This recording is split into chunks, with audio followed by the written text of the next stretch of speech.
want to knock it in the Yeah. grass. We'll find somebody else's something they hit over there and we'll run with it. Yeah, I saw that last post. You put something up about, I think I'm the only one man enough to wear pink. Yeah, yeah. Well, it's one of just Wrangler came out. I heard about it through Wrangler.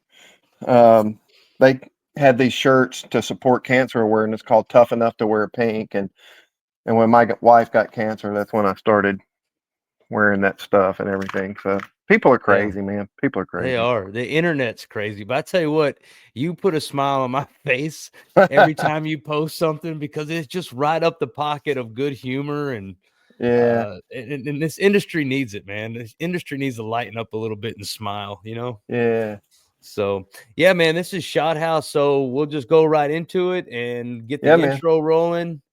Um, Here we go, right here, Jim Apple. Welcome to Shot House, the podcast where we explore the craft, challenges, and stories of the farrier's world. From the anvil to the arena, we're here to talk all things hooves, horses, and hard work. Let's get started.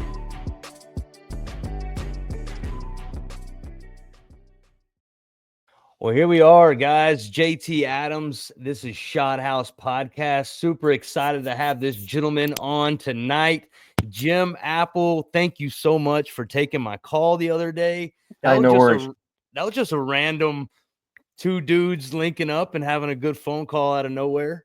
Yeah, yeah, I like it.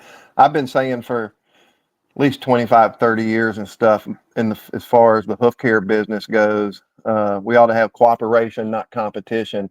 And I Mhm. always try, and somebody new comes into town, they put their shingle out or they put their number on, the internet nowadays. I always try and call them up because, you just never know how it's going to work out. You might help them out. They might help you out. And why not all just be friends? Yeah. Yeah. Well, you can definitely see a lot of your personality on the internet, especially on Facebook. 'Cause that's what I mainly follow you on. But you're on many other platforms, I'm guessing. Well, I got TikTok and I'm looking at doing YouTube. Might have to get up with you and talk to you about that. But right now, I'm just doing doing Facebook. I do have TikTok, but when they said they're going to get rid of it, I quit using it because I figured it was going to go away. It's funny because everybody's like, going, "Oh my God, they took TikTok away." I'm like, going, if somebody had only told you months in advance that this could happen, you could have backed everything up. People were like, going, "I lost my grandmother's recipes" or something. I don't know. It was just, Yeah, it is crazy.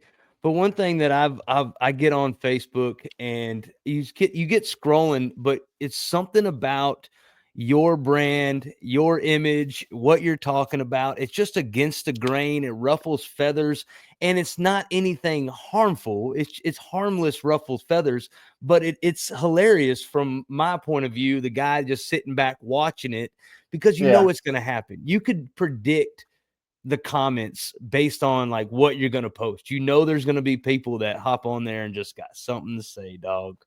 But yeah. it is what it is. You got a good take on it, man. Well, I appreciate that. And I definitely get way more. We're talking about, well, I had to say, I've got, I don't know, 14, 1,500 screenshots of people hating on me and stuff. But that's nothing compared to all the positive stuff that people say.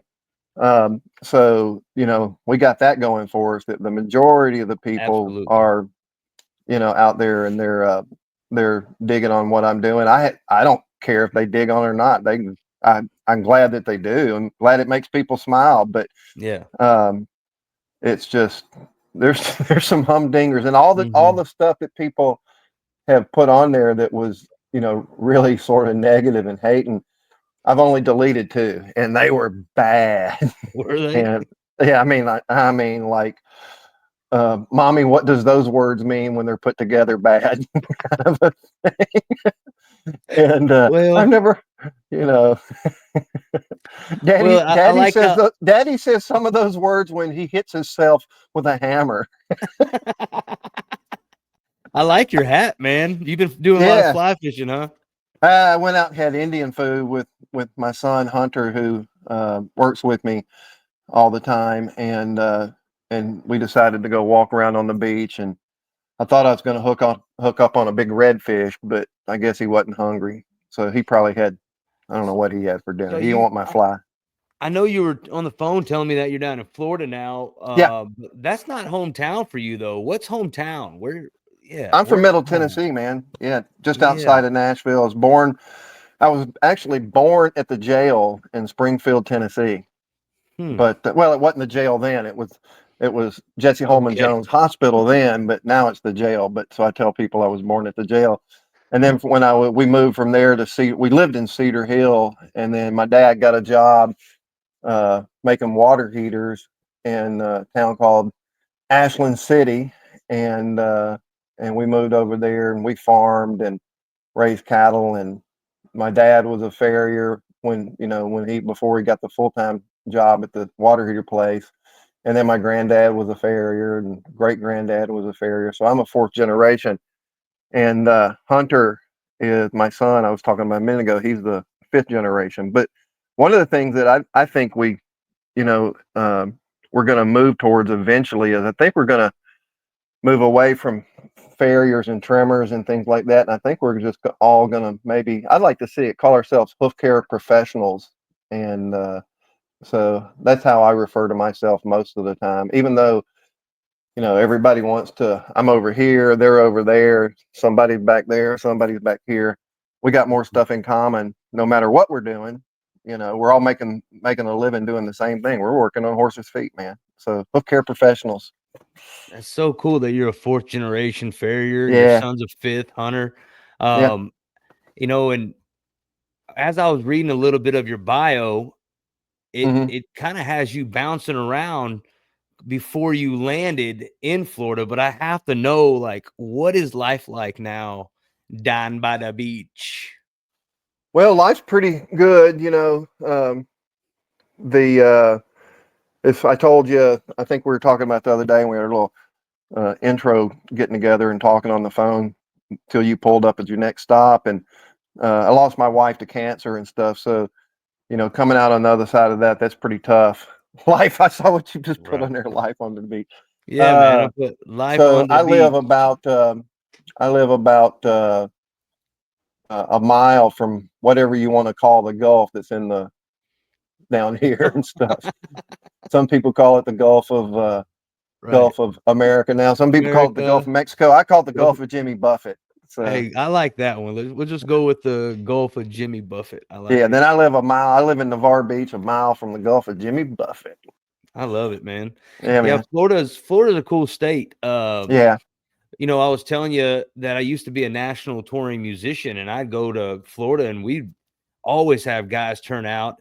The weather Yep. was always nice. It always had a cool vibe. I like Florida. It's kind of like everybody's retirement idea too. When you say like that's where Well, everybody wants that's to wind up. yeah. So for me, I moved down here and just cut bait in Tennessee with all my clients, and they weren't too happy about it. Some of them I've had 5, 10, 15, 20 years and things like that. And I watched some of them's kids grow up and watch some of them.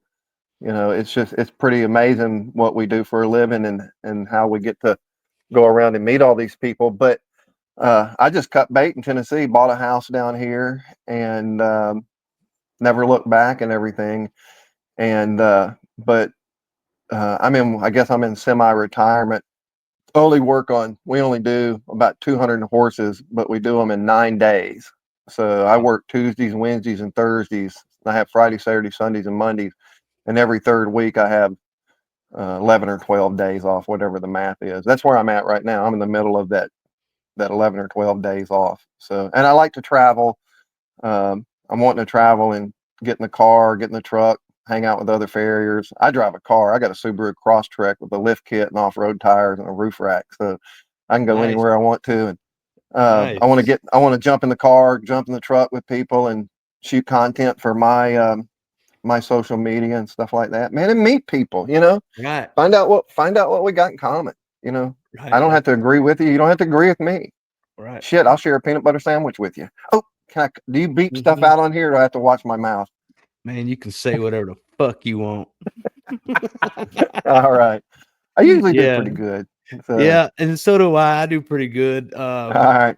No, dude, I think that's awesome. You're spot on when it comes to meeting people and getting on the road with them. And Yeah, that's when you really see who someone really is when you got a 12-hour drive ahead of you, yeah, and what kind of music they listen to. sure. Yeah. Yeah. What are you listening to what are you listening to today when you were working?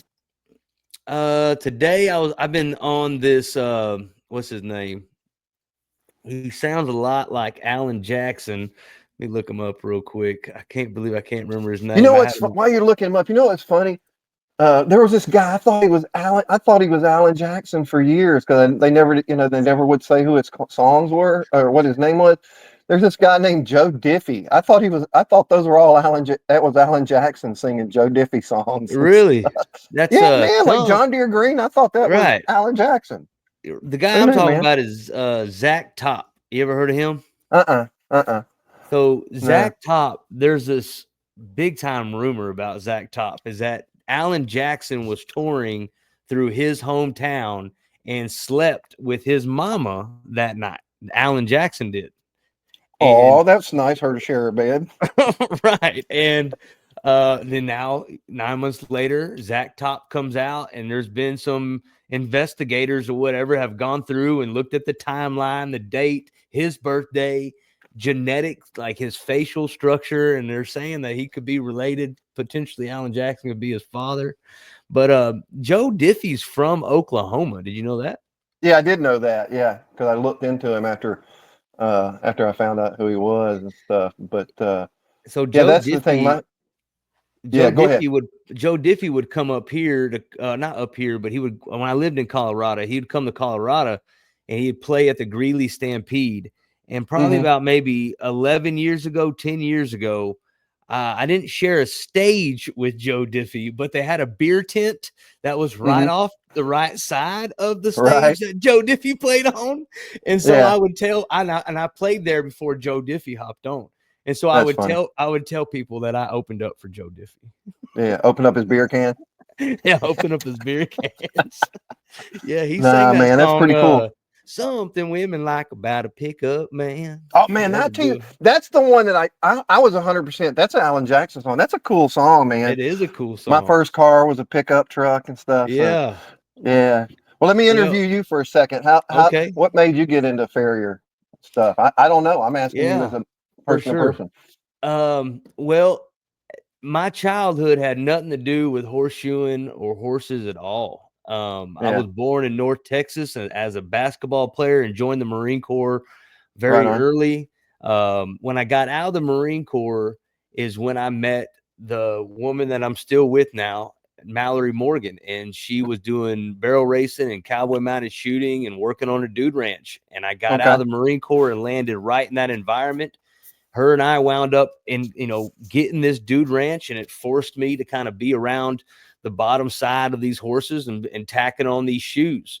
Yeah. And then my music career kicked off. We got rid of the ranch, and many years Yeah. went by. And now I'm 39. I'll be 40 in April. And I wanted to get away from music and find something that I'm passionate about, that has always brought joy to me, and has always been horses. But I'm not really the best rider. I'm not the best roper. I'm not too interested in that competition world. But I was always intrigued and pretty handy with shoeing and trimming. So I went to Yeah. Oklahoma horseshoeing school. I graduated there after a 12-week program and 12 got weeks. out Yeah. and hit the ground running. Opened up Adams Equine and been booking clients and staying busy, man. That's That's cool. kind of in a nutshell how that worked. Yeah. I didn't want to do it. I mean, nobody really wants to do what their dad does or anything. My granddad Yeah, was cool and stuff, but um, and I would have loved to have been like him, but I wanted to do anything but work with horses. I wanted to be a professional skateboarder or a, you know, um, professional surfer. so I wanted to get paid. I wanted to get paid to rock climb for a living, I can and see how like having your grandfather and your dad, because I mean that is something. I joined the military, but no one in my family ever joined. So like I didn't have yeah. anybody pushing me. So what is that like when you got some shoes to fill? I mean, kind of walk me Well, through that. yeah, I hear you. we talk about mentors and stuff, and I think a lot of times that we don't really realize what we got till we don't have it around and stuff. So, Mm, started when I was 14.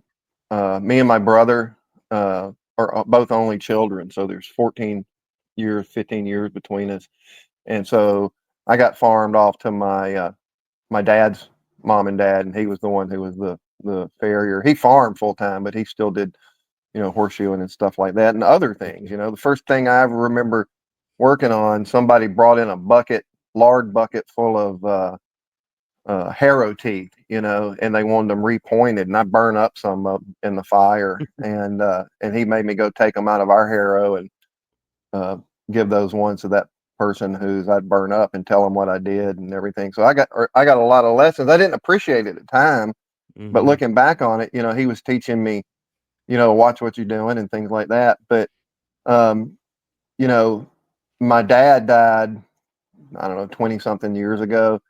And I'd like for him, he'd saw me having success in the farrier business, but, and he was proud when I went to school and everything. And when I went to school, I'd already been, shoeing, with my granddad for 10 years and stuff on and off and on my own. I remember I'm in the beginning, I drove pickup trucks, when I was 14, 15-year old going and doing, because we're in the country. And then I've rode motorcycles to work on horses. I've rode bicycles. I've rode horses to work on horses. And so, but I think it sort of hit me when I got to school, because most every, you said earlier, didn't really have a background yourself and with horses and everything till you met the wife and stuff. But there was a lot of people who didn't they were just looking for a second career, and they just wanted to do something different. And I tell you, we had one guy, he was a bartender in California, in LA, I think, if I remember. And he said, I just want to do something different. And I said, well, man, you picked something about as different as you could do with this, because and he was That's pretty true. good at it.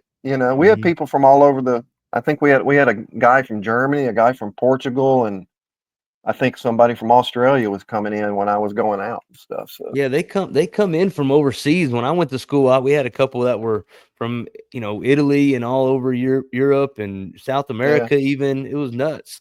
yeah, I want to kind of dial in on something that really interests me was Old Sturbridge Village up yeah. in Connecticut, um, Massachusetts, or Massachusetts. My right on apologies. the line. They're like right there. Gotcha. I was reading a little bit about your bio, and I think was Hmm. something that's real interesting. We're definitely going to hop into it here later when we talk about naturalhoofcare.com. But Hmm. before we even get that rolling, I think a lot of people that would see you on social media would not guess that you have such a foundation of knowledge and experience. You're a fourth generation farrier, and so Yeah, when I started reading this about old Sturbridge Village, is yeah, that you worked there as a blacksmith. yeah. I worked there as a blacksmith. I think when they were in like their 40th year when I started working, and I was the first person that they had ever hired that had a farrier background and a blacksmithing background.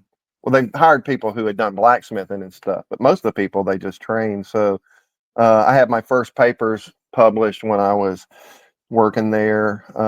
I've written two articles on, one was on oxen as a draft animal in early America, and the Mhm, other was how to make and apply oxen shoes, heavily on the make part of it, the blacksmithing part mhm. of it. So I take it made it where you had a number one, number two, number three, number four, cut the steel this long, mark it here, hit it here, blah, blah, blah, and you'll have a one, two, three, or four. And and actually, if you read my bio on my website, that was actually the last thing I put shoes on. Was it And was that's it? what interests me the most about the Yeah. story was, you're in this situation, in this pickle, and you stepped in and did something that was against the grain, against everybody's judgment. Tell us that, man, because I know Oh, that you you mean on your doing web. just doing barefoot? Well, what really kind of opened up that avenue for you to say, I'm just going to be doing barefoot because of what happened out there Right, in right. Yeah. Massachusetts? So I was up there and I was I was working full time, and I think I worked there 4.5 years or something like that. And the and the crazy thing, so if everybody looks at my social media stuff or whatever, they just look at me and all they see is what they want to see, you know. Mhm. And but nobody knew that I had everything in handmaids, right? Right. And when I say I mean everything. I didn't have keg shoes, and I carried bar stock on my truck, and had a forge and all that. And if I needed something, I'd make a heart bar, make an egg bar, make a straight bar. If I needed clips, I put clips on it, whatever. And um, so people don't know that about me. They don't know that I've done tons of blacksmith, and they don't know that I've made things for that museum, other museums, and things like that, pertaining to like early America, like strap hinges and thumb latches and whatever. If it was made of iron, I like to make it, and so they just see what they see. They see a goofy guy wearing bright shirts and a hat with So, stuff hanging off of it and stuff. so that's why I wore my pink shirt today. Hey, look, Yeah, man, that's awesome. I even got my pink cup. I can't see that. What does it say on it? It don't say nothing on it. It's just one of my daughters. She's 5. Yeah, that's awesome. It has Oh, it's got watermelons. has watermelons on it, and I was like, you know what? I'm gonna drink my sweet tea out of this cup There you go. tonight. I like it. Yep. But yeah, so I worked there. I worked at Old Sturbridge Village. Then I got a job back in Tennessee at a place called Historic Mansker Station. So Old Sturbridge Village, we dressed up in costumes, and so we dressed up like during the pre-industrial revolution, and then that's what we did. And then when the second museum I worked at, it was like 1780s, 1790s Tennessee frontier, Oh, cool. and so I was a blacksmith there.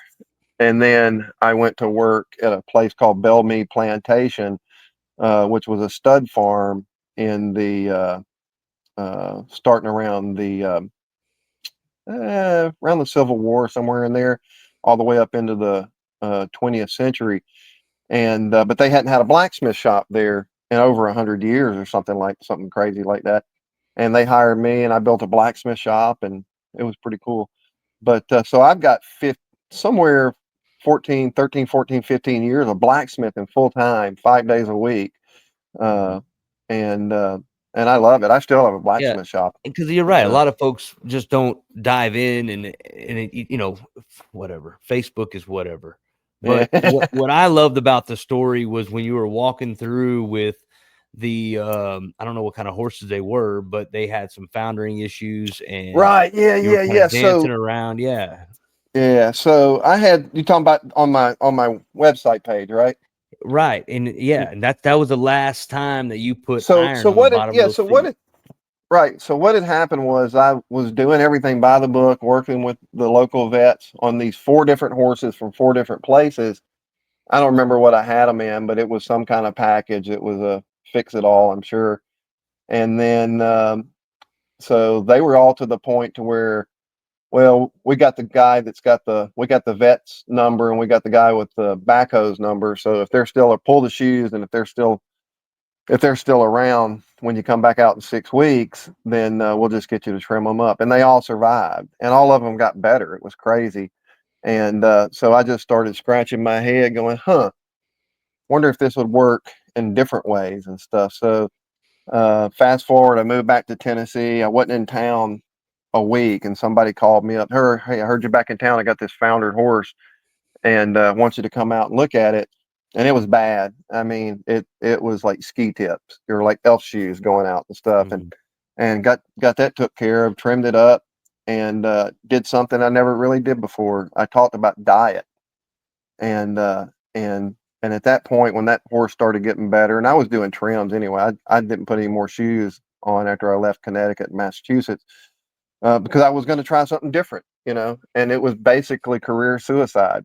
And but within a short amount of time, I was doing 300 plus horses every 4 weeks, and and had more horses than I wanted to work on. But I was learning, I was learning what I could get away with and what I couldn't get away with. But I don't think I would have had the success back then that I had. Number one, I think the biggest thing that made me have success is I looked at the diet and what was causing some of these problems, especially laminitis and founder. But I think the second thing was having a shoeing background and being able to understand how to manipulate, the foot in a way that would benefit the horse just without shoes and stuff like that. So Mhm. It's really interesting because reading your bio, it sounded like that was, you were paving a new road. You were opening up something that no one's really dove into the way that you did. well, the funny thing, I really thought that I was on an island kind of a thing, and come to find out years later, there were people out there who were doing it. I just didn't know about it, Gotcha. and I wasn't on the internet, didn't have a computer or anything like that. And one of my clients started telling me about it, and I'm like, oh yeah, I've been doing this. How long you been doing it? Did you read this book? And I'm like going, books on what? And they're like going on natural hoof care. I'm like, what's natural hoof care? Right. And um, but I've always joked around and said I was barefoot when barefoot wasn't cool. And but what amazed me is I carried all my stuff with me for at least 2 or 3 years or something, at least 2 years. My anvil got rusty, my forge got rusty, all my forging tools got rusty in the back of the truck or whatever, because I just didn't use them. All the bar stock and everything. But even now, I still go out. I don't do it in the summer, but much. But I still go out and forge, quite So a when bit you and stuff. So when you started off, coming out of Connecticut, yeah. and you got back to Tennessee, and you went full barefoot trimming here, and that was like your new, Oh yeah, that was avenue 94, there. Right. That was 1994, man. 1994. I was 9. Yep. I was 9. Um, so did you just have nippers and your rasp, or did you go right to the angle grinder? Because the angle grinder is Right. definitely raising a lot of attention when it Yeah. comes to social media. So I started using to answer your question, nippers and a rasp and a hoof knife, and no hoof stand. Didn't use Mhm. a hoof stand, man. I did it the way I learned it. Everything was finished in your lap, and even when I was shoeing back then, it was all finished in my lap. You're gonna do everything. You're gonna do the outside, clench the nails. You're gonna get up under the horse where you. It was looking back on it, I'm like, man, that's crazy because now we do it all with a hoof stand. But yeah, that was pre-angle grinder. I didn't start using angle grinders until I got one from my blacksmith shop. Got a little old Milwaukee corded one, and that would have been about 2002, 2003 when I first used it on a laminitic horse, and I did it to take off a bunch of dorsal hoof wall. And I'm Mhm. like, man, it's just easier.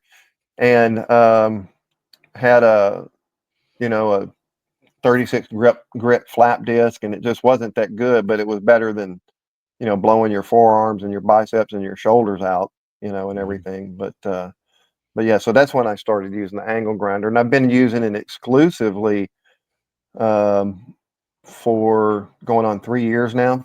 I think it is third year, something like going So into that. you Yeah, started off with, I guess, a corded angle grinder, and now yeah, you're yeah. now you're cordless, I bet. I'm a cordless guy. Yeah, man. And because you had to, it just, and I didn't use it that much back then. It's just because I was old school, man. It was, to me, it was a tool. To me, it's just a tool, and I get to choose what I think's best, and the owners can like it or dislike it. If they don't like it, I won't do it. And Right. but uh, but for me, it was always just a tool, And if everybody says, "Well, I only like it the traditional way," well, then pull all your stuff off your rig that requires electricity and knock it out, buddy. And but we make concessions and everything. But for me, when it changed was when I found a different flap disc. I got rid of the flap disc and got this flat one with a 24 grit, and that I really like that. That's when it started going like this, and it was because I had a horse that had string halt, and the owner said, "Hey, if you we got to, I don't know, we got to figure something out. If we can't do this, we're going to have to think about other options." And there was really only one other option, euthanasia.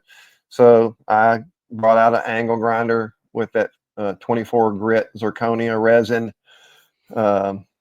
disc on it and a backing pad, and it worked. Still doing that horse. Did it a week and a half ago, 2 weeks ago, or something like that. So, yeah, and it's pretty does cool. it speed up the process for you? Like when you were, balls to the wall 5 days a week, Right, gonna like how many, man. I was compared? well. So I started trimming. You've got all these different, ways of doing stuff, and everybody says that there's this trim style and there's that trim style. And what's interesting was when I was in school, we had a couple of Marine Corps colonels who had. Remember when I said that we had a bunch of people from all Mhm. kinds of stuff? We had two Marine Corps colonels. One of them worked in D.C. and then the other one worked all over the world, right? And Joe was out in the shop one day, and Full Metal Jacket was big back then.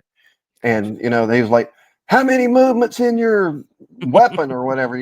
So I went out to Right. Joe, and he was forging, and I said, "How many movements how many movements in your driving in your rounding hammer?" "There are two movements in my rounding hammer, up and down." And then and then um, I sort of started thinking about it even in school that there is everything that we do has movement, so we can Yeah. eliminate movements or we can add movements to it. So I come up with this way of trimming. It's not a style, it's just a attitude, and I call it the LIM trim, the less is more.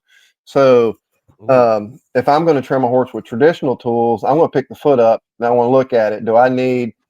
Am I going to have to clean it out? If I am, is it got enough? Can I tell if it's got enough length? If it's got enough length, I want to use the reins of my nippers as my hoof pick. So I've eliminated a step in a tool. And then, so I'm going to flip that tool around, that nipper around. I'm going to do my nipper run on it, right? I won't, Mm. and so I try and pick every tool up one time. Mhm. And so even trimming a horse traditionally with traditional tools, that's start to finish, takes me about 8 minutes to do it. And but I have everything on a 28-day cycle.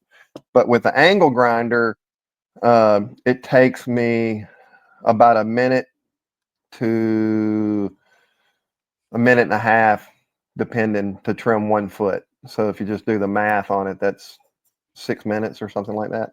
Yeah. So You're to breezing. trim a horse. Man, we do a lot of horses now. Even though we're only working 9 days a month, we're Yeah. doing a bunch of horses. Like we got some days where we do 40 horses. We got where we do 25. We got a bunch of, and then we have days where we do 6 or 8 and stuff. But Mhm. but we do it as a multi farrier practice and everything. But yeah, it definitely has made it quicker. But even with with the angle grinder, I do it a lot different. There are other people who have followed my since I started putting it up. There were people who were posting videos of angle grinders, using them with horses before I was, but I think to a certain extent, I threw it out there a lot more. And So people start doing it. I use both hands when I do it, and I pull the horse's foot up between my legs and in my lap on the back feet, and I go at it. I mean, it's a 10,000 RPM cordless angle grinder, Yeah. and I want to get I want to get done. I want to go fly fishing when I'm done. So Right. Well, I want to lead right into, and I loved your website a lot. I really do. appreciate it. Naturalhoofcare.com. You got a great bio on there, and uh, I just, I just love your style, man. I love everything about it, and I wanted to be able to ask you a question as a young farrier Hmm. who has been nothing but taught and told about shoeing horses and different protocols and different schedules. And and then, you know, getting to know you and just hearing how passionate and adamant, and especially the story that you have coming from Massachusetts, is what could you pass on to me, I guess, and whoever's listening to this, the cost benefit, if you would say, between the two? Like, what was the deciding factor that was like, this is what I'm doing, I'm going 100% natural hoof care, and I'm not turning back? Because that's like, for it's I would be standing there next to the veterinarian in 1994 going, man, what are you talking about? You want to take the Yeah. shoes off? You know, like, Yeah. so what is the science behind it all?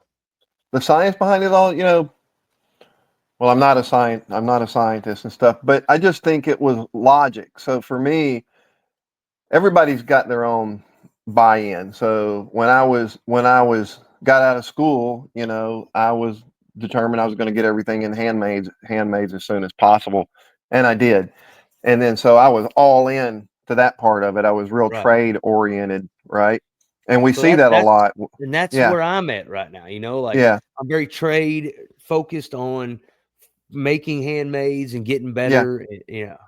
yeah. So, but when that didn't work in those situations with those four horses up in Massachusetts and Connecticut, and they got better, I just started thinking. And so, and I've never been one to back away from a challenge and stuff. But I thought that, I guess the reason why I did it, and kept doing it, was because I thought I was onto something, and I saw it work over and over and over. Like I do a lot of hoof resections, and I've got one that I post that I've two or three that I've been working on, um, that were gnarly, and I padded them up, duct taped some pads on and vet wrapped around that, and that one got better. I got another one that had quitter. You ever dealt with one that's got quitter where it's all just Haven't. popping out the pasterns, and uh, it's nasty. And same thing with that. Just put pads on it, and just duct tape them and on there, and they got better. And back in my shoeing days, I would have fabricated some handmade shoe and did this and did that, and made it wider here and more there. I don't know, and that's okay, and that works if that works for the horse and it works for you. But I found out that there were other ways to do it. So one of the things that Did you have problems like talking with clients that were, I sold nah, on? not really, because the people who wanted to hire me hired me, and the people who didn't want to hire me didn't. So um, I I marketed myself to people who were going in the same direction that I was. Now, it might have been they were wanting to do barefoot in the beginning because of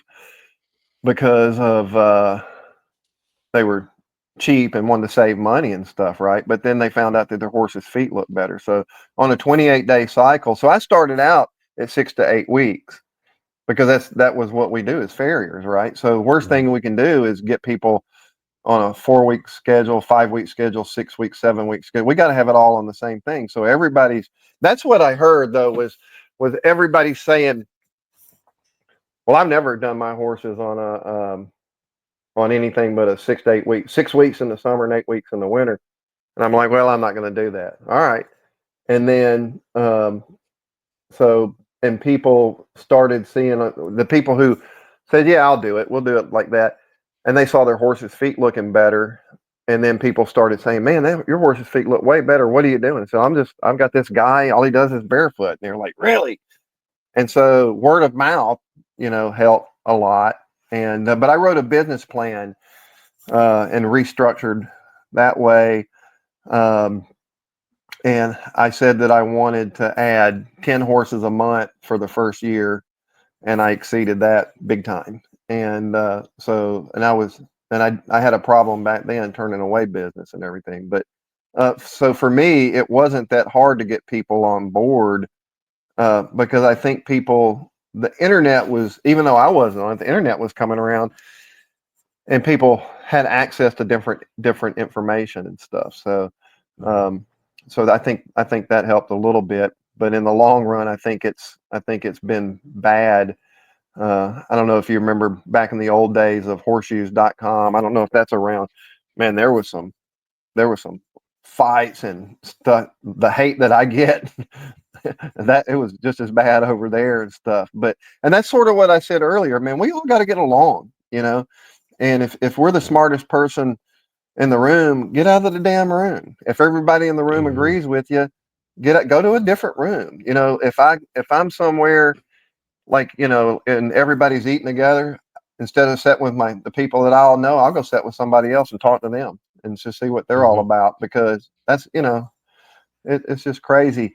And I hope that we can, you know, as hoof care professionals, that we can bridge that gap, and learn how to get along, because we got 98, 99% of the stuff is all the same, man. We're it's just those little things that we choose to separate it. And like I said, it goes back to a lot of it's trade. And you even see that, right? You see it in the shoeing world. You see, well, I do everything, you know, I forge stuff, or, you know, well, that guy, all he does is cold shoes and stuff, and he buys everything pre-clipped or whatever. So, you know, we're doing it to everybody. It's actually that's one of the biggest problems that I have.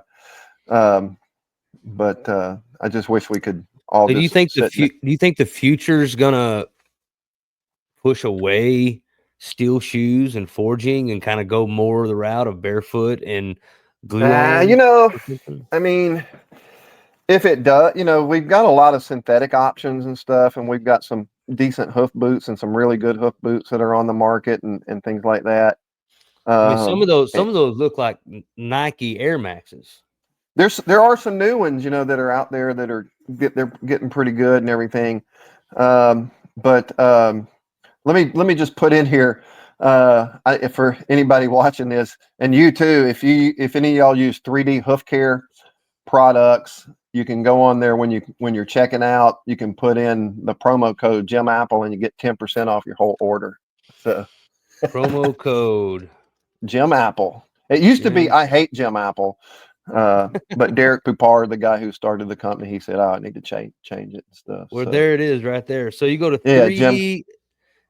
a 3D Hoof Care, yeah. Yep. 3D Hoof Care. .com and use promo code Jim Apple. And what do they get when they use promo code Jim Apple? They get 10%. If they're ordering 3D frog pads or anything, squish pads, whatever they're selling, man, you'll get 10% off of it. The whole order, not just one thing. So cool. So anyway, enough of that. So, awesome. but I got off track. I got a couple more questions to kind of get us, back rolling here. Yeah. If you could only wear one color for the rest of your life, what would it be? Well, if I can only wear one color for the rest of my life, man, my favorite, my kids, if any of my kids, if I was to yell them, what's my favorite color? They're going to say corduroy. And it's a joke, because corduroy is not a color. If I could wear one color, man, I don't know. Probably wouldn't be black because it shows up hair all the time. Probably like a gray or something like that. Maybe, I don't know. You wouldn't go eccentric and vibrant and colorful. You keep it in the gray. Yeah, but if you're saying I have to pick one thing, right? So forever. Man, I'm from Tennessee. I don't know. I probably have to go with UT orange. I don't know. UT orange. I like it. I don't know, man. I was sitting here kind of thinking about what are some just off the wall questions that Jim has never been asked. Yeah. I may be his favorite color. We'll just start easy there. Yeah. I got a couple more that I kind of want to dive in a little deeper. So I thought maybe I would just touch the surface with that one. Yeah. But then corduroy. I'm wearing my favorite color is corduroy. There we go. There it's in the books. Jim Apple's favorite color is corduroy. Yeah. There you go. We had corduroy couches growing up for sure. Oh man, we had corduroy couches covered with plastic. You're too young to remember the plastic couch covers. No, I remember. A little bit. I am a little too young. Man, you grew up in Texas, right? So did y'all have the plastic couch covers and then the candy dishes where the candy had just all fused together because of in the summer it just melted into one. So you go to get one and you had to pull it. You pull it Oh out. yeah. It's a candy dish, and then you're like pulling this whole thing, this whole big brick of candy out. So at my mom's house, it's not hard candy, it's chocolate. And I don't know why she chose chocolate, but in the summertime, you'll go there to grab a little Hershey's Kiss and you'll grab it and it will just pinch and squeeze and just chocolate goes everywhere. All the grandkids are running around with chocolate over their face. Dude, it gets Oh hot down man, here, dog. I yeah, I mean, hear it you. gets hot in Florida too. It gets Connecticut. hotter over where y'all are at. We got a breeze though. Yeah, we don't have Mhm. in Florida. We don't have you know X amount of days over 100. It's not like it is in Texas and stuff. So, Well, I'll all right, tell you what's the what, next? What's the we next? got a What's the next crazy question? we got a crazy breeze going on over here. It's like 50-mile-an-hour winds. I wanted to know, what are you most proud of? What am I most proud of? Um, You seem like a guy that's been through a lot and you've got some yeah, really cool stories. I can't wait to hear more of them. But like, what are yeah. you most proud of? Well, be honest with you, with all my other kids and stuff, when my wife got sick, and so let me back up. I severed my flexor tendon and flex the nerve that runs there with it, cut it completely in half in 2018, and I flew in one of my former apprentices from Kentucky, and he covered for me. You ought to get him on there. He's a military guy too. He's a good guy, but I can give you his information later. Alec Foreman, but Hunter wanted to help me, right? But he didn't really. He'd been trimming since he was 12, but he just didn't really know how to go get it. And so I turned him away and I said, I don't want you. No, man. And he didn't talk to me for like a year and a half. And then my wife said, you need to talk to Hunter about working with him. I'm like, I ain't going to do it. It's not going to work. Not going to work. Just not going to work. And then she says, oh, I wasn't asking, and so she's the one who did it. So having him step up, and I put him through the ringer. I made him do stupid stuff, and I made him go catch horses, and that's not that that's stupid, but I don't want to do it, and I'm laughing the whole time, drinking coffee and stuff. But having him step up and jump in there, so like when I travel to go do clinics or go overseas or go out of state for anything, or he covers for me, and to watch him grow from 12 years old to 28, when he started at 12 and he's 28 now, to watch him grow. Yeah, you're pretty proud as a dad. I'm proud of all my kids, but I see him the most. Mhm. So I'd have to say that's one of my proudest moments and stuff. So And is it having is this survived to be him? 58 is pretty. Yeah, there he is right there. Yeah. So yeah, Gotcha. and he's actually like he's 6'2", 6'3". He's a big guy, and he gets it done. And he's Cool. on the injured list right now. He messed his wrist up playing rugby, and He so looks I'm like a having. rugby player. He's a big guy. He's taller than you. Oh man, I'm only like 5'11" or something like that. Well, So he's slouching because he's like 6'6" oh, or he's something. slouching, man. He like if his head's up here, you know. And so Big old I boy. got a I got a picture of him dropping me off at the airport when I was going to Australia last year, and I'm standing up, and he's not standing up proud. I'm going like this, and he's still way taller than I am. I mean, he's a beast. But the thing about it is, man, he is so gentle and so good with these animals and things. It's Mhm. it's uh it's amazing. And but yeah, so I'd say that's one of the top ones. It'd be hard to it'd be easier to say, because you want your kids, man. You want your kids to Mhm. do good, and to see them do good in something that you never in their wildest dreams. I mean, he got his first champs when he was 12 years old. You know, Right. so I never in my wildest dreams would have thought that he would have Well, it's be pretty doing it all these years inspirational. later. I'm a father, and my son is 13, and he got to run with me this last week, and Yeah. had him picking out feet and just kind of right there handing me tools and watching him kind of see the process and knowing what tool was next and how to turn the forge on, the small things. And just, Yeah. I don't know, I started kind of sitting there daydreaming, saying, oh, that'd be really neat to pass this trade on to him. But I was just proud of him being out there with me, and experiencing that with me. Yeah. So I definitely understand, and I can imagine that being a pretty easy answer. My next question here is, what's the most exciting thing you're looking forward to this year? Man, I'm wanting to travel more, you know. I've got some feelers out going back to Australia. There's, been invited to go to different places overseas and things like that, but I hadn't got anything in the books. But just traveling more, that's really my plan. And if I can't travel internationally, because sometimes you got to find, like, you go to Australia, you got to have somebody sponsor you, unless you're doing the Mhm. tourist thing. So luckily, when we were over there, we had people. As soon as we got there, we're in the truck with a farrier the whole time, and we had vets we were riding with and things like that. But I'd love to go. I want to go to Australia's cool. Germany. I like Australia. Yeah, I want to go Ooh, I to never been to Germany. Germany. You haven't been to Germany? Nope, I haven't. Yeah, I want to go to Germany. Um, and I had a beer looking at in Ireland airport. I yeah. don't know why that. I don't know why Was it a that popped in Guinness? my head. Well, if it was a Yes, it Guinness, was. Yes, it yeah, was. there you go. And it was So, us flying back from Iraq. We stopped in Ireland, mm, and there's like 60, 70 Marines out there drinking Guinness. And I think all of us had about a half, and we were already jacked up and puking because we haven't drank alcohol in 13 months. yeah.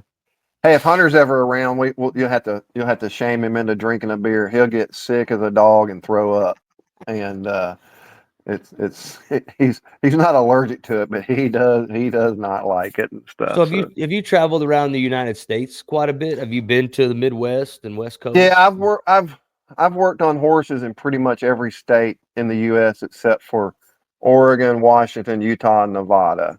Most of the other ones I've worked. If I've ever gone anywhere, I've tried to do at least one horse, and I've done more than one horses in multiple, most of the states and everything.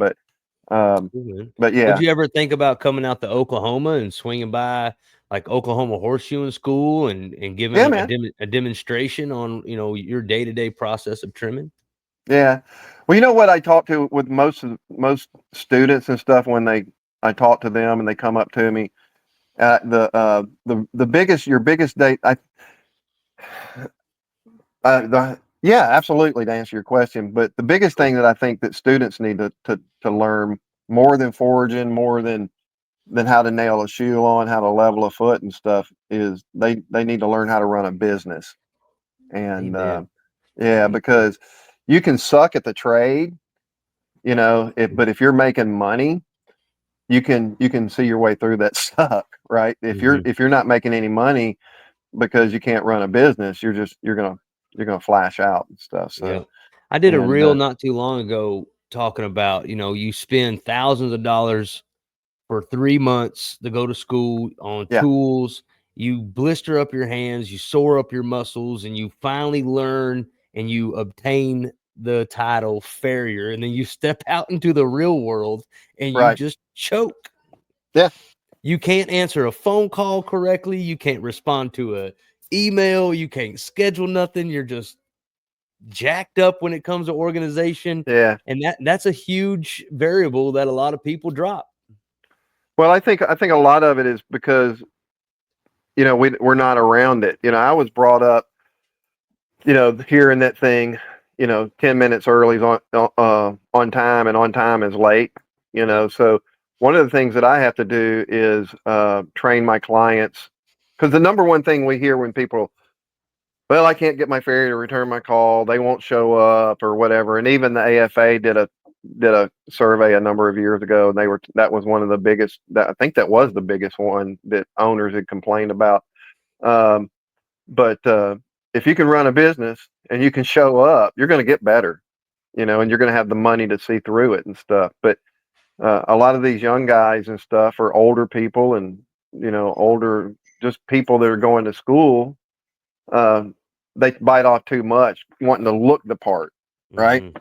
And it's, you don't really need a lot to get it done. Not in the No. beginning, because most of us, when it really, really comes down to it, all of my stuff, I've only got a few horses that I do glue on, and those are all direct glues for angular deformities and things like that. So I'm not doing any glue on shoes or anything. But so mine are all trims, and even most people out there, their businesses, their money's made with trims and stuff. So if you look at my business model, just from switching from rasps to an angle grinder, man, I save $4,000 a year. You know, just doing that, because a rasp now is what, $45. I don't know. And I always buy them in bulk. So when I buy $4,000 worth at one time and clean, Right. and have them for the whole year. But so the grinder discs that I use are, I think, a dime a piece. Wow. You know, so yeah. But I love that. And that's something that, definitely needs to be taught more in the schools, because even when I went through school, I think we had 1 day of business lecture, yeah, and then it was right back to the forge. And you're spot on with that. And that's the stuff that I would love for you to be able to preach to these students. Definitely having 40 plus years underneath your belt. You've seen it yeah, all. You've started at the bottom, and you worked, and you've paved your own path, and all this stuff that you've done, it just dials right into something as know how to be a person that brings value to a customer. And you can't show up as this farrier minded person. Sometimes yeah, you talk and it goes right over their head, and you become annoying. You got to be a yeah, people person. You got to know how to read the room. It's really important to do that. yeah. And a lot of times people just want you to tell them what to do, and everything. But so I have a tendency sometimes to get long-winded and tell them what to do, but also tell them why, and tell them what Mhm. caused it and how we can keep this from happening and again. And so they just get sensory overload and they shut down. Yeah. It's like you said, you got kids, so the kid, when the kids are going, dad, dad, dad, dad, daddy, daddy. I tell my kids, I heard you the first time. Now I'm ignoring you. You know, and and that's how Love I it. think owners get sometimes. They just glaze over. 100%, man. I've seen it. I've done it too. I think we're all, we just get excited about what we do, and we just start bumping the gums and running the suck, Well, we love it, right? Yeah. We wouldn't be doing it if we didn't like it. I mean, Right. a lot of people think they're going to make a lot of money at it and it's easy street. Man, it's not. You Mm-mm. know, my check hip light's been on for, I don't know, a little while. I've been putting tape over it Hang and on, hang stuff. on. Did you say my check hip light? Yeah, my hip. Yeah, your hip light down here. Yeah, you just put tape over it. Yeah, you just put tape over it, then you're good. I love it, So, dude. Oh, that's awesome, man.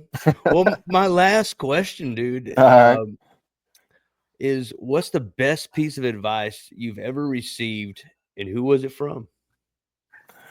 man. Everybody, when you ask questions like that um, I didn't receive it, but I've read it, and we've all heard it. Um, I don't know who, like I said, I don't know who said it, but I'd have to say it's to thy own self be true. At the end of the day, if we're true to ourselves and true to our core beliefs and things like that, then that's a big thing. So, Do you think that uh, comes with age and experience? Like, what age were you at when that started clicking? oh man, I was young, Yeah. but I was always sort of the black sheep of the family. Got into punk rock music early, so I was Mm, going to do what I wanted to do anyway. But I really think if you can stay true to yourself and going, looping back to going barefoot, I was just being myself, man. mhm, Doing the angle grinder stuff. I don't care if people do it. Man, mhm. I don't care if they do it. You can do it how you want, and I'll, that's cool with me. I'll give you the thumbs up. But I think we got to be true to ourselves, and but be open to new avenues, and try and learn, try and continue education. There's organizations out there like the IAPF, which I'm a member of. So after my name, it says APF1, and I get a lot of flack from that on social media. From the other group, other farriers who have their CJS and all that other stuff. But man, we're all the same. We're just trying to do what's best for us, and I support them in that and what they're doing. Um, but I think we just have to be true to ourselves. And at the end of the day, I think I think we're going to sleep better. I I do. love it, man. Yeah, man. Yeah, and I guess for me, I wasn't, and I see my son struggling with it too. It might be a generation thing, is that they being influenced from so many different avenues. It's so hard for you to just be amongst yourself and reflect who you are. That's a challenge, and it is a challenge for me, I believe, when I was his age too. So I try to really put myself in his shoes, but I feel like Yeah. it happened for me later on after I kind of got more experience and learned the hard way, if you would say, that being organic, authentic, and Yeah. unapologetic about it is Yeah. the key, Yeah. you know. Yeah. Well, and I think too, I learned stuff from my dad, and I didn't think that I was and stuff. I learned stuff from my grandfather, everybody, farrier, hoof care related and stuff. Mhm, And but then I evolved and devolved and evolved and devolved over time and stuff. mhm, A lot of times what old is new again. And I was having a conversation. They said, "Well, what you used to use for treat and thrust?" And I'm like, man, everybody used burnt motor oil and kerosene, and it worked, but I don't use that anymore. But, we evolve and we grow. We should evolve and we should grow. But right. very often people they just get stuck in it. This is what I've always done and everything. So, but, but yeah, we hope that I've raised, having lost both my parents and stuff and, uh, and everything. And I've raised my kids not to depend on me. I've been hard on them. I've been really hard on them and made them do stuff that they maybe didn't want to. Well, kids, they don't want to do it. But but I did it because I wanted them to be able to to do okay when I'm not here. I don't want Mhm, them to go like, what do I do now? Dad's right. gone or whatever. Mhm, So to me, that's my thing. And I will say this, it is pretty neat, uh, doing the social media. My wife wanted to do it so when she could watch it when she was in chemo, right? And so I'm still doing it. And like I wear those brightly colored shirts from Australia, Trade Mutt, mhm. and I love those because I love the message that they're getting out there. It's about mental health awareness and everything, and what they call the tradies over there. And that's And you're something I'm calling real it big in. trade mutt? Trade Mutt, it's hashtag Trade Mutt dot hashtag it. It's just, yeah, Trade Mutt, TradeMutt. So, um, yeah, so they support Trade Mutt in Australia, but I love their shirts. On the back, it says it's a conversation starter. And I've had hundreds of people since September when I came home ask me what that was about. And I just start up conversation and I tell them it's about mental health awareness. We had a number of farriers commit suicide last year in the Mm, United States, and I was at the Hoof Care Summit this year. I was on a panel of speakers, and we were talking about uh, burnout, and I jumped into the mental health aspect of it and everything, and we all did, and we had a pretty good showing. But and the funny thing about it is everybody's going to the room over here and the room over here because it's talking about rocker toes or this one's talking about that. But man, it's bad. Yeah, there you go, Trade Mutt, and check them out and stuff. So, but if we get burned out, because we work too much and stuff like that, man, um, we're not good for anybody. We're not good for ourselves. And I always reach out, You know, if I see somebody, I put my phone number on the internet and people tell me I shouldn't do it, you know, on Hmm. horseshoes, you know, all these different farrier stuff. And I'm like going, man, I've just been rough lately. I put my number on there, give me a call. And people call me. They don't know me, but they'll call me. And I'll just sit there and listen to them. And it doesn't happen all the time, but you know, we just have to take care of each other, and kindness goes a hell of a long way. Hmm. And we need more of that and stuff. So, but uh, but yeah, Man, I've enjoyed every second of this, Jim. Thank you so much for being here. And we're gonna yeah, have to have man. you back on because I was telling my wife, I was like, I think Jim probably has 1,000 stories. I He mean, if could you'd have just said, "Tell me stories," I could have got on here and told you. Did you see? Did you see the post a couple of weeks ago, or about the woman pulling a gun on me you posted it on on Facebook? my Facebook stuff? Yeah, man. I've written stuff for since I was in the fifth grade. I've kept up with this stuff, and I've wrote a bunch of stories and different things like that. Yeah, man. Yeah, she pulled a So gun on me. It was crazy. She had I'm pretty sure she had dementia. I come through a security gate why did she with a. pull a gun? She had dementia. She didn't know who I had my chaps on, my hoof stand, everything, right? And she's sitting Oh, so there like a. you pulled up on a I pulled up. client. I went through a gate with a code and another gate. I've got my hoof stand. She's standing here like this sideways, right? And she's like, "Can I help you?" She's talking through a big window or a big door, sliding glass door. Right. And I'm like, "I'm the farrier. I don't know you." And I'm like, "You called me, right?" And she's like, "What are you doing on my property?" I said, we have an appointment at 9 a.m. She's like, "I didn't call you." And I said, "I want to get my phone, right?" So I get I get my phone out and I'm like, "Hey, this is Jim Apple." Um, and she's not answering, right? And then I'm like pointing, like, answer the phone, answer the phone. She Right. finally answers the phone. And she's like, "Who are you?" I said, "I'm the farrier."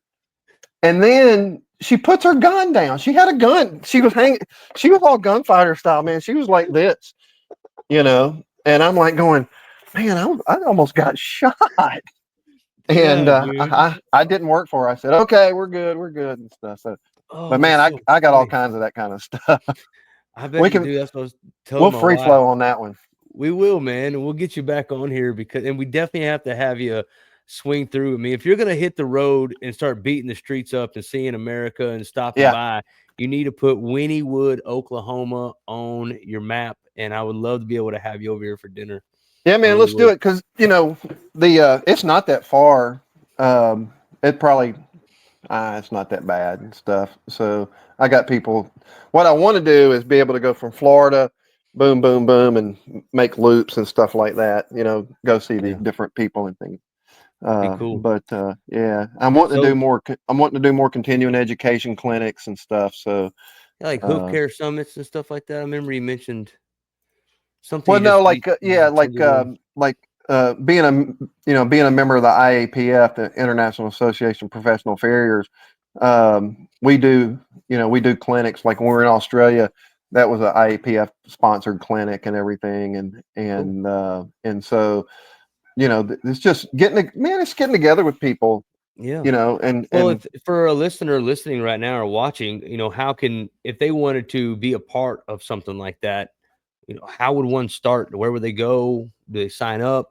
Do they call you? you go to the international, just type in International Association of Professional Farriers and look at that. Gotcha. And then you have the AFA. They're awesome. Right. The AFA is very trade oriented, so you got all the blacksmith and stuff, and then the tests that go along with that and everything. But then the IAPF has written tests, but now they've added some shoe boards and things like that where you have shoes and everything. So you can get it's just pretty cool. They're offering a bunch of different things for a lot of different people right now. So Sweet. and I'm on Are the the continuing flies education. I'm on the continuing education committee. So we see a lot of stuff coming in, and we're getting more all the time. Like before I called you for this, I was on there helping approve a bunch of clinics and stuff, forging clinics, all kinds of stuff. So That's sweet, man. Yep. It's cool that you're so involved like that, because this trade has to be passed down, you know. And that's Yeah. what I was going to tell you is it was today. We were out in the barn, my son and I was just kind of picking his brain on, you know, what's he thinking about when it comes to school, or what's he interested in. And I just got done watching the podcast with Elon Musk and Ted Cruz, I think it was. Hmm. And in there, Elon said in the next 10 years, 90% of, you know, services or whatever are going to be ran by artificial intelligence and robots. And Hmm. so I was just explaining to him that I don't believe that horseshoeing is ever going to be replaced by AI or You know, it would be robot. hard though, because the but you know, there was a time when the blacksmith says, well, they'll never be able to, you know, make a mass produced horseshoes, but they do it, you know. I, And there was a time when the blacksmith had to make his own nails. It's hard. Trust me, I've made the nail headers and I've shod horses with handmade nails and stuff. I'd rather buy them back in those days. But you know, that would be something. I have to admit, yeah. that would be Well, something. It would.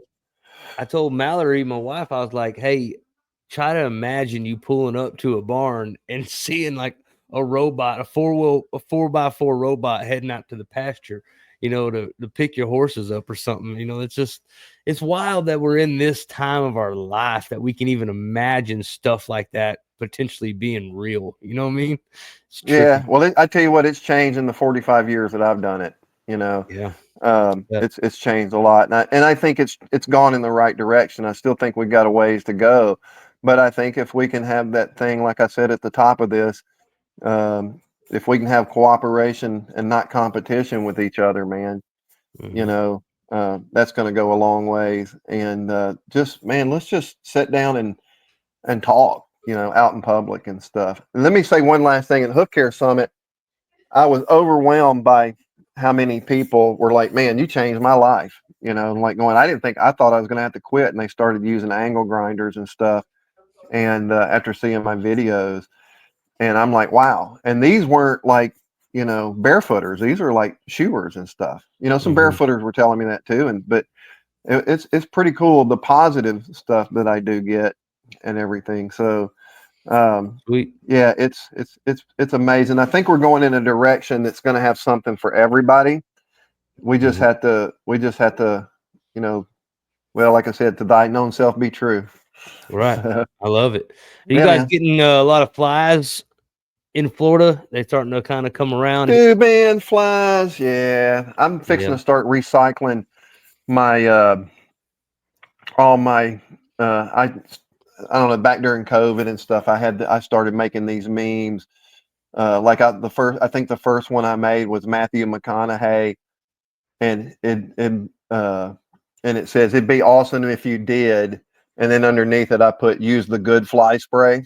So I've got, I don't know, 8 or 10 use the good fly spray stuff. Well, So I'm fixing to start doing after those. we're done here, I'm gonna need your address, Yeah, man. because we have a fly spray down here in Oklahoma called Mally's Fly Spray. My wife and I All just right. whipped up this little all natural concoction, and Nice. I'll get that to you, man. And we'll just kind of in there. Yeah. Nice Sounds good. having you, brother. And we'll just Yeah. kind of link back up on the phone and stay in touch with each other, because I think Yeah, that for sure. having you back on here is a must, brother. Yeah. Must, Well, you know what we'll have to do next time? We'll have to get Hunter here, for sure. and he would And because he's crazy. we can have, you know, multiple people on here. It's pretty cool. Yeah, we can So do that. Yeah, I yeah, think it'd be fun if he was sitting next to me and stuff, because we'd be riffing off of each other and stuff. So perfect. it'd be cool to just do a unscripted, no questions, Yep, you know, free flow kind of a thing. hundred And percent. so yeah, it'd be good. Well, man, I All right. appreciate you reaching out to me. You know, that was good. It gives me hope, man, that we can all get along and stuff, because like I said, it's more people, but yeah, man, it's I see the hoof care industry moving in a good direction, and it's going to be with people like yourself and things like that, man, doing things like this to get the word out there. Well, dude, I appreciate you so much taking my call. I felt like right when we picked up, it's just like we've already talked before, and then it was really Yeah, neat man. Yeah. how fast we got you on here, and I can't wait till the next time, Jim. Yeah. Sounds good, man. All right, brother. See you later. All right. Bye. Welcome to Shot House. Are flies bothering your horses? Give them the natural protection they deserve with Mally's Fly Spray, the all-natural solution to keep all flies away. Made with all-natural ingredients, Mally's Fly Spray is tough on flies but gentle on your horses. Safe, effective, and 100% natural because your horses deserve the best. Try Mally's Fly Spray today.